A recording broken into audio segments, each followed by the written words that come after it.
And so the three pieces that you've created have to do with turning points in a woman's life? Turning points in a woman's life. Yeah. And those turning points are? Well, having a child. There's a funny line in my show. Well, I think it's funny, where I talk about how angry and frustrating it is to be a new mom. And I figure I must have been in the garage or something when I had this thought, but this is a true thought. I must have been in the garage because there's a line in my show and I say I visualized myself hitting him in the head with a hammer, my little boy. And I go, he was being really bad. So yeah, having a child changes everything. Huge turning point. Lots of good material. The second part is midlife. And it was important to me as I was rewriting this show to really emphasize that midlife crisis is real. I mean, the crisis is real for a lot of people. I think the majority of people. So it was important to me to share and connect on that level with people. My sister didn't make it, is one of my lines, and that's true. She became an alcoholic, and she basically died from that, because this part of our life, midlife, is there's so much uncertainty, and it's harder to deal with that, I think, as you get older than it was when you're young, and you're pretty carefree. So that was the inspiration for that. Okay. What is it about the genre of the solo performance piece that you resonate to? I like attention. I'm a people person, and I think I just really like connecting with the audience. I've been thinking about that. When you're on stage in a cast, if it's not a big musical theater production with a big chorus, which is lots of fun, but it's small and intimate, and I really, and if you don't get along with the cast, boy, you're really out of luck. So when you have 50, 100, 300 people in the audience, you get to connect with that many more people. So it's that much more fun. It's just the fun is multiplied, I would say. So how does it compare then, again, performing your own material as opposed to performing someone else's material? It doesn't compare. It doesn't. It doesn't compare. It doesn't hold a candle. Can't even hold a candle. No. It's elation. Yeah. It is. Yeah. And why is it elation? I mean, what do you find elevating about it? Because deep down inside, I think most people, but definitely inside of me, I want to be connected to other human beings on the planet and know that we're alike. There's a lot of negativity, and there's a lot of people cutting people off on the freeway and yelling, and you sometimes wonder if you have anything in common with anybody. As you get older, as we get older, we get more and more set in our ways, and then when you get to share your innermost feelings and you get a nice response, a positive response from the audience, you're not alone. Well, that's you great. matter. And that you connect, that there are other human beings that are going through the same kinds of processes that you are. And I do believe, people have told me, when you're performing, you're giving a gift, and it's hard to accept that and acknowledge that, but I've had women come up to me and say, thank you, thank you, thank you. That was like therapy. I have felt that way too, but nobody ever talks about it. My mother-in-law hates that hammer, the line about the hammer. Why do you have to say that? I go, because women need to know they're not alone. And that just because you have a thought doesn't mean that you have to act on it. Exactly. So there's a lot of those thoughts we don't act on. So tell me a little bit about the screenwriting that you're doing, and why in the world are you going to tackle that? That's the next challenge. I love movies. I love movies. And I think I love them because they're short and to the point. I get bored easily. A lot happens in a little bit of time. And I don't read novels very much. I'm not crazy about long, flowery paragraphs about the flowers or the curtains or the sky. I like getting to the heart of a story and getting to the crescendo and the resolution. And I love happy endings. I love happy endings. So I'm pretty sentimental, and I have a story to tell. So I have a couple, actually. So that's the next. And is this piece titled yet? Let me think. Well, there's two. Both are about women in midlife. Both would be based on some sense of reality.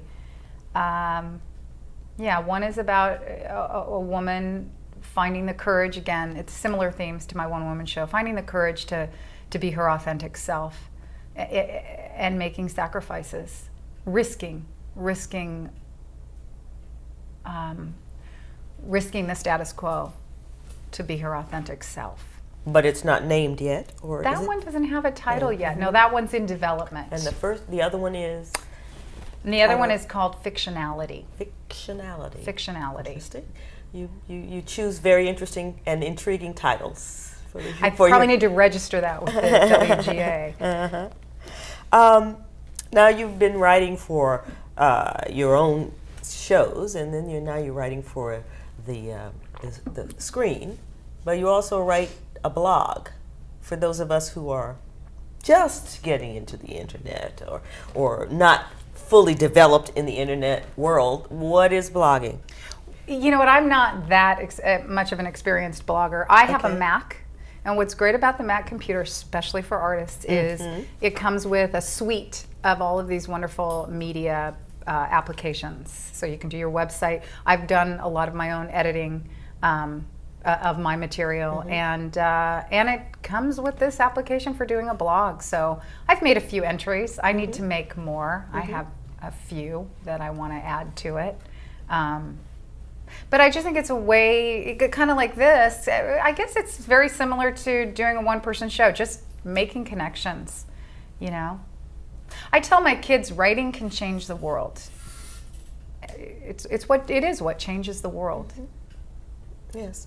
Now you've got another passion that you have, and that is for animal rights and the environment. So how do you juggle those kinds of things with the writing and the family and I'm a very passionate person, and this morning was pretty crazy. Getting here, I'm actually from here. I'm going to be dropping off some materials for my nonprofit around the Hollywood area, and getting those packets ready and getting here was insane. It was crazy. I don't know. It's hard. So the nonprofit is called Lean and Green Kids? Project Lean and Green Kids. And tell us about that. Can I tell you about it? I'd love to tell you about it. Having kids, you start paying attention. At least that's what life was for me. Before I had kids, life seemed like it was just a party. And as soon as you have kids, it feels, the world just feels like you want to make it a better place for your kids and your grandkids. And I started to pay attention and realized that one of the most sort of important and yet kind of ignored issues is our food system. And basically the way we eat. And actually there's been some great documentaries that came out, Super Size Me and Fast Food Nation, Food Inc., those three. So there's a lot more, it's getting a lot more attention, but what isn't getting a lot of airtime is the idea that raising animals for our protein causes more greenhouse gases than all transportation combined. And most people haven't heard that. Have you ever heard that? I think I have. You have. Good for you. Well, you're keeping up on things, but most people that I talk to have no idea. And so to me, the easiest and most efficient way that we can fight global warming is to change our diet or make changes in our diet. And it's very simple. And my slogan is, nuts and beans are powerful proteins. 2 servings a day is the lean and green way. And I am out in the world trying to make beans popular. It's going to be tough, but I'm determined.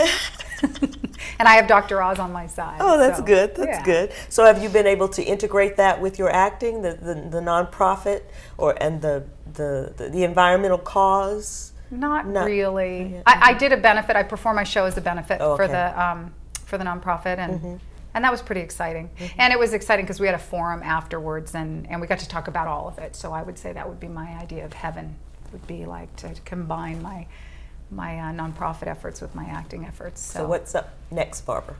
I've got a fundraiser that we're putting together on September 18th. And it's going to, it's at a beautiful little cottage called the Center for a Healthy Lifestyle, and it's where kids learn how to do organic gardening. And we're going to try to raise money so we can continue to teach kids how to eat for their health and fight disease, eat for the planet, and fight global warming. Okay, well, thank you, Barbara. We have come to the end of another episode, an exploration of the artistic process here at our show, Los Angeles Women's Theater Festival on the Air. And we want to thank you, Barbara, for joining us. And we also want to thank the audience for coming aboard and for being part of our festival experience. If you saw anything that you like, please tell other people about us. Come back again. And until our next meeting, onward and upward. I'm Faye Hauser.